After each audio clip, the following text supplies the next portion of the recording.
Hey y'all, so I am sitting in a hotel room and exhausted, um, and probably not going to produce the most professional video here. But I just wanted to reach out to all of you because there was a recent post by Lisa Morton of the Horror Writers Association on Facebook about the lack of women represented on the Bram Stoker preliminary ballot this year. That's the ballot for the Horror Writers Association for the Stoker Awards. And my book, Consumption, is on there, which is really great. It's up for the first novel award. But if you look at the other categories, and specifically the best novel, it's men, mostly men, and one woman, I think, out of 12 for that category. And that's bullshit.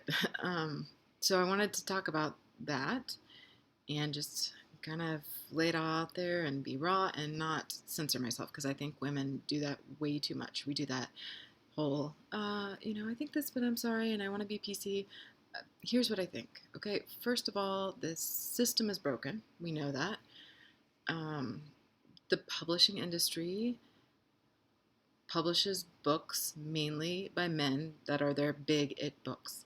If you are a female writer, you're often encouraged, I know I was, to go by your initials because there's the perception that men don't read women.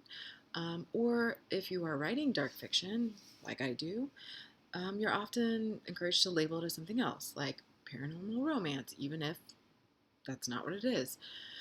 And I think what's happening is women are getting boxed into these labeled categories where they can succeed if the label is right and it's a comfortable label, namely young adult. There are a lot of, that's I think the one category in most awards where women are equally represented with men. And I think part of it is because that's a safe place. That's where women are, children, young adults. That's a comfortable realm for women. And um, I guess I would just like, there's no simple solution, but I would like all of us to start thinking about a few things, and I would love to hear your comments. Namely, let's just talking about horror. What is considered horror and why? Who does it benefit if we're labeling certain books as horror and not others?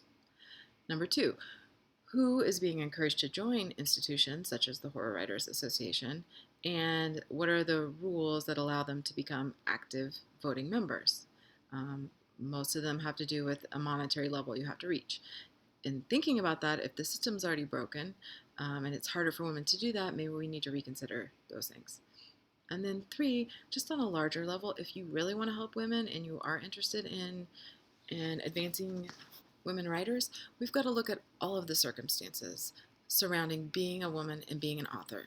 And that, for me, personally, I know for a lot of other women, also includes children and childcare. So if we have scholarships, let's say for a residency, sometimes men are a lot more able, not all men, and this is not a blanket statement, but we need to face some of the truths here, are able to pick up and go to those things or go to conferences because they either have a significant other at home taking care of the child or they have a better support system.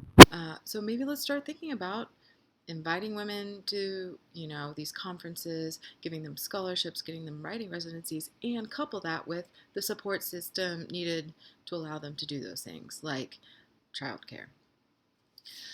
So, again, I'm super excited to have consumption on that preliminary ballot, and I think with people like Lisa Morton, Rena Mason talking about these issues, and all of the really smart people at the Horror Writers Association, and especially the men, I think they're some of the biggest advocates for this.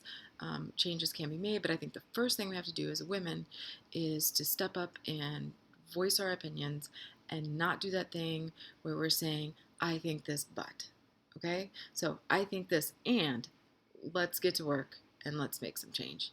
And I'd love to hear what you have to say. And I also would like to personally issue this invitation to any other female authors out there. If you're writing fiction, whether it's been labeled YA, paranormal romance, whatever, and it has dark elements, please think about joining the Horror Writers Association. I think that the more women who are at that active level who can vote, the better representation we're going to see on the ballot of women, and I think that's the way it should be. So thanks again. Love to hear what you all have to say, and I will talk to you soon.